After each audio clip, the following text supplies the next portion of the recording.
G'day. A part of the reason why I made this channel was to make Australian rules football a little bit more accessible to either newcomers or casual fans. So today we're going to be looking at the front and centre skill. Hopefully at the end of this video you understand what front and centre is a little bit better and you can pick it up while you're watching the next game, as well as understand just how bloody difficult the skill is. Stick with me, I'm going to show you exactly what it is and I'm going to show you a few examples of players who I think do it particularly well in the AFL. So being front and centre of a contest is exactly that. If the ball is kicked into the forward line, pack forms and the ball is spoiled, the 45 degrees in front of that contest is the area that's front and centre. I'm going to show a few examples of this and I'll show you just what a player is doing off the ball before they even get to that contest. The skill requires a player to be judging the flight of the ball. You'll often see a player look back behind them to track the ball as it goes down to the contest.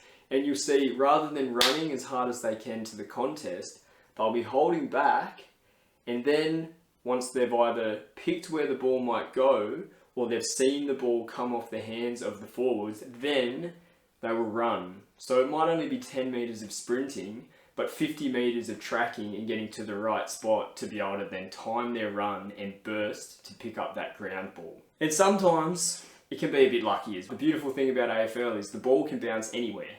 So sometimes, even if the player hasn't done all the right things, the ball just might bounce up to them. That's just part of the game of Australian rules. Let's get into the first example. Carlton on the attack and Durdin pushing hard back to where he thinks the ball carrier is going to kick the ball. Watch as he's watching the ball in flight and he pushes hard to the contest. Kerno goes for the mark, the ball spills, and Durdin is there accelerating as he picks up the ball and runs into an open goal. Beautiful, beautiful front and centre. Zac Bailey tracking the ball in, hovers at the front of the pack, catches it, nearly a goal, but it's a free kick against Danaher.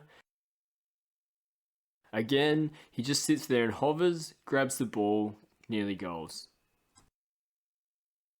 Got an Elliott example now, who comes from the back of the marking contest, runs around the front, gets into a good position, watches the ball off the hands, runs and picks it up.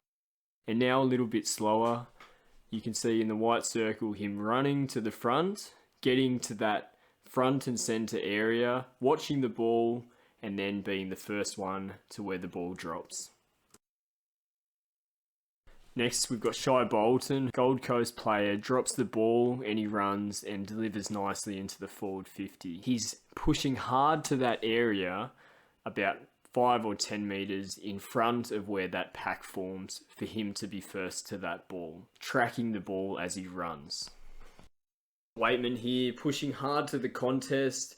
Norton's hands are so clean and he rewards Weightman for being in the right spot. If Norton hadn't have marked this, or the ball had been spoiled, Weightman was in a good position anyway. And next up, probably one of the best front and centre players in the comp, we've got Papley. So Sydney kicked the ball inside 50, Papley hovers around that 5 or 10 metres away from that pack. You can see him watching the ball here, slowly goes in and times his run, watching the ball off the hands and grabs it cleanly.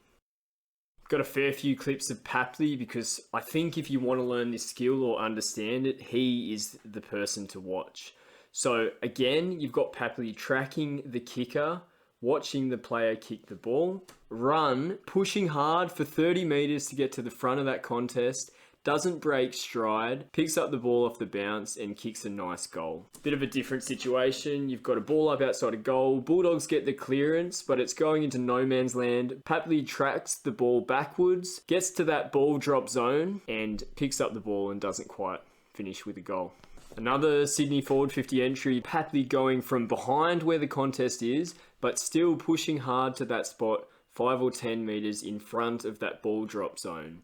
And again, he's the first to the ball. Watch it in slower motion. He pushes hard, goes around the contest because he judges that's where the ball might go, and is first to the ball drop.